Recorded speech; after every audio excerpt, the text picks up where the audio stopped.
Today on The Bold and the Beautiful, Dylan comes clean with Steffi, Brooke and Ridge gripe about Katie, and Eric joins Team Logan. Will and Electra make out in his beach house, only pausing to discuss Dylan? Electra wants to do more for her. In her room, Dylan reads a text and smiles. Dylan enters the beach house and tells Electra, and will their text seemed urgent. Electra says there's more they'd like to do for her. Dylan protests, but Electra reminds her that she's their friend. Will teases that they have a plan. They all head out the door. At Forrester, Brooke and Steffi admire Daphne's engagement ring. Ridge chortles to Carter, "I told you so." Carter grins, he was very supportive. Ridge congratulates them both. Talk turns to Katie calling her fashion house Logan. Daphne asks Brooke if she's okay. Brooke tries to dodge the question, but Daphne can tell that it's bothering her. Ridge, Steffi, and Carter start griping about Katie taking the name Logan. Ridge grunts that it will take more than that to make a fashion house successful. Carter can't understand Katie wanting to do this with a brand tied to Brooke S. The blonde can't believe her sister did this. Ridge reiterates that Katie having success will be impossible, especially without a world-class designer.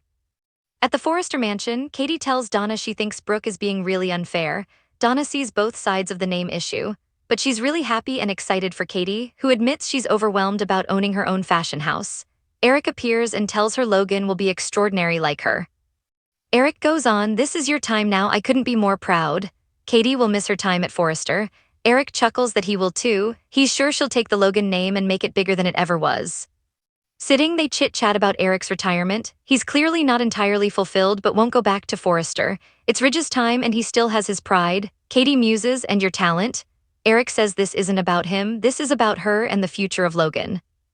Donna leaves the room and Eric opens up to Katie about how fun designing is for him. He guesses this undertaking is daunting for her. She sighs, "You made it look so effortless." Eric recalls that they didn't flourish at first, but they had a vision. Katie needs some guidance. Steffi's in the showroom when Electra and Will arrive with Dylan. Steffi greets the young woman who confesses she's been living in her car. She explains how Will figured it out. He is letting her stay in his garage apartment. Electra tells Steffi they'd like to help Dylan and she might be key to making that happen. Steffi's glad to help however she can. Electra and Will pitch Dylan to Steffi as she protests that she's not qualified to work there.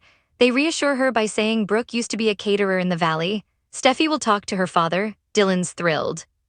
In the main office, Brooke and Ridge are still going on about Katie and the name Logan.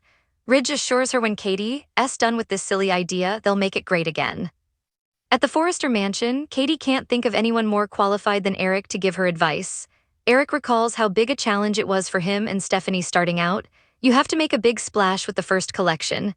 If Katie doesn't have a huge opening, she's dead.